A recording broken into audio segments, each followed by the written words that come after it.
লাশ শাক চচ্চড়ি সাবেকি পদ্ধতিতে নিরামিষ চচ্চড়ি খুবই টেস্টি এবং মজাদার একটি রেসিপি। এত স্বাদের তা বলার না। সাবেকি পদ্ধতিতে নিরামিষ তরকারি আজকে আপনাদের সাথে শেয়ার করব। সাবেকি পদ্ধতিতে নিরামিষ এই চচ্চড়ি এত সুন্দর মজার এবং এত টেস্টি, যার লোভনীয়, যা আপনি ভুলতে পারবেন না স্বাদ। আসসালামু আলাইকুম, আর রাজ্জাকু বাংলা ফুড চ্যানেলে আপনাদেরকে স্বাগতম। আমি শেফ সাবিনা ইয়াসমিন সীমা। আজকে আপনাদের সাথে শেয়ার করব এই যে লাশ শাক চচ্চড়ি, খুবই মজার একটি রেসিপি। প্রথমে লাশ শাকটা এরকম কুটে ধুয়ে নেব। এর সাথে আমরা ঝাল, পেঁয়াজ, মরিচ, রসুন কেটে নেব। নিয়ে কড়াইতে এবার তেল দিয়ে, তেল গরম হলে এখানে আমরা বড়ি দিয়ে দেব। বড়ি সবগুলো দিয়ে ভালো করে আমরা ভেজে নেব। ভেজে আমরা এটা সুন্দর করে নাড়িয়ে চাড়িয়ে ভেজে নেব। এরপরে আমরা নামিয়ে নেব। নিয়ে এখানে আরেকটি প্যান বসায় দেব। দিয়ে এখানে তেল দিয়ে দেব। তেল দিয়ে তেলটা যখন গরম হয়ে যাবে তখন এখানে আমরা একটু ফোড়ন দেব, জিরে আর ফল। তারপরে এখানে আমরা যে কাটা মশলা সেটা দিয়ে দেব।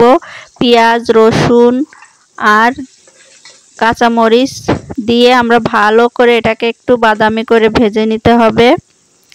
এর সাথে একটু লবণ দিয়ে দেব, আমরা 1 চা চামচ লবণ দিয়ে দেব। দিয়ে এটাকে একটু নাড়িয়ে ভেজে নিতে হবে। ভাজাটা যত সুন্দর হবে তত কিন্তু টেস্টি হবে। আর রাজ্জাকু বাংলা ফুড চ্যানেল সাবস্ক্রাইব করে বন্ধু হিসেবে আমার পাশে থাকুন। আপনারা সাবস্ক্রাইব করে পাশে থাকেন, খুবই ভালো লাগে। এভাবেই আমার পাশে থাকবেন। সাবস্ক্রাইব করে রাখলে আপনারা অনেক ভিডিওর ভিড়ে আপনারা আমার ভিডিও হারিয়ে যায়। এই জন্য আপনারা যদি সাবস্ক্রাইব করে রাখেন তাহলে কিন্তু ভিডিও হারাবে না, যখন খুশি তখন দেখতে পারবেন। সাবস্ক্রাইব করলে এই একটা সুবিধা। এরপরে আমরা এখানে হলুদ দিয়ে দিলাম। হলুদটা দিয়ে আমরা সঙ্গে সঙ্গে লাশ শাক দিয়ে দেব। হলুদটা তেলে দিলে সুন্দর একটা কালার আসে। এবার লাশ শাকটা সবগুলো না দিয়ে অল্প একটু দিয়ে আগে নাড়িয়ে নেব। নিয়ে এরপরে আমরা সব লাশ শাক উঠিয়ে দেব। একবারে সবগুলো লাশ শাক তুলে দেব।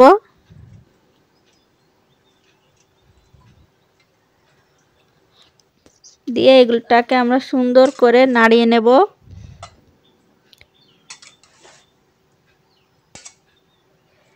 যত সুন্দর করে নাড়িয়ে নেওয়া যাবে তত কিন্তু এটা মিশে যাবে মশলার সাথে, আর খেতেও ততটা টেস্ট হবে।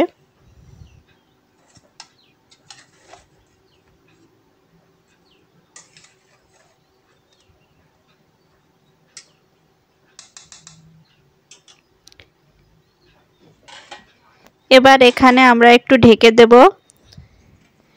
ঢেকে দিয়ে যখন এই যে একদম নাড়িয়ে নেব, নাড়িয়ে যখন দেখব যে এরকম পানি, দেখুন কিন্তু একদম টাটকা শাক, এজন্য পানি বের হয়েছে। এভাবে পানি বের হয়ে আসা পর্যন্ত এটা ভালো করে নেড়ে নিতে হবে, যাতে পুরো শাক মশলার সাথে মিশে যায় এবং সুন্দর একটা টেস্ট হয়। যত সুন্দর করে সম্ভব নেড়ে নিতে হবে।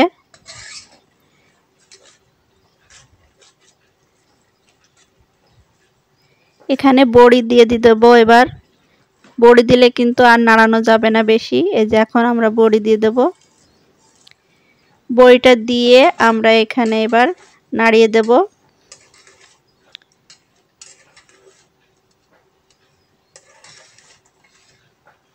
বড়িটা দিয়ে ভালো করে সব জায়গা যাতে সুন্দরভাবে পায় এভাবে নাড়িয়ে দেব। সব জায়গা বড়ি যাতে সমানভাবে পৌঁছে যায়। এবার আমরা আবারও একটু ঢেকে দেব। দেখুন আবারও ঢেকে দিয়েছি। এখন দেখুন এই যে আপনাদেরকে একটু উলটপালট করে দিই যাতে অনেকটা টেস্ট হয়। আবার আমরা ঢেকে দেব। দিয়ে যে দেখুন রেডি হয়ে গেল একদম খুব সুন্দর লাউ শাক চচ্চড়ি, সাবেকি পদ্ধতিতে নিরামিষ চচ্চড়ি। নিরামিষ এভাবে লাউ শাক রান্না করলে সবাই আঙ্গুল চেটে খাবে, খুবই টেস্ট এবং খুবই মজা হবে। রেসিপি এভাবে একবার তৈরি করে কমেন্টে জানাবেন কেমন হলো। দেখুন কত সুন্দর হয়েছে আর কত সুন্দর কালার এসেছে। এভাবে আপনারা বাসায় তৈরি করে খান সবাই মিলে, আর কমেন্টে আমাকে জানাবেন। ভালো থাকুন, সুস্থ থাকুন। আল্লাহ হাফেজ।